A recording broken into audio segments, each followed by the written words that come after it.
आरोपी वाल्मिक कराड याची सर्व स्थावर मिळकत चल आणि अचल हा जप्तीचा जो आम्ही सरकारतर्फे अर्ज दिला होता त्याला आज वाल्मिक कराडने न्यायालयात वकिलांच्या मार्फत उत्तर दिलेलं आहे.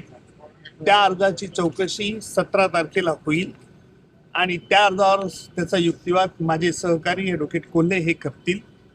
तसेच या खटल्यामध्ये मोकाकाखाली मला दोषमुक्त करावे असा जो वाल्मिक कराडचा अर्ज होता त्यावर आम्ही कोर्टाला न्यायालयाला असं प्रस्तावित केलं की आपण याला दोषमुक्त करावं किंवा त्याच्यावरती आरोप निश्चित करावे आणि त्याप्रमाणे असा आम्ही जो निर्णय घ्यायचा आहे तो एकत्रित सुनावणीत घेण्यात यावा.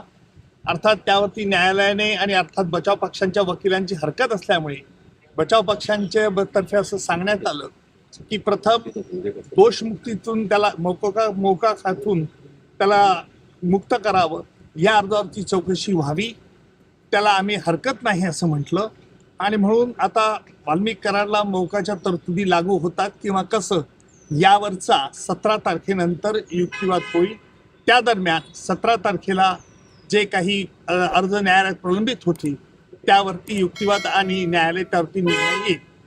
17 तारखेला ही तारीख फार त्या अर्जांच्या चौकशी करत असल्याने मी त्या तारखेला उपस्थित राहणार नाही, परंतु ज्या ज्या वेळेला महत्त्वाच्या घडामोडी असतील त्यावेळेला मी निश्चित न्यायालयात हजर असणार आहे आणि तसंच माझे सहकारी ॲडव्होकेट कोल्हे हे सरकारतर्फे बाजू हे 17 तारखेला मांडतील. रोकठोक महाराष्ट्राला सबस्क्राईब करा आणि बेल आयकॉनवर क्लिक करायला विसरू नका.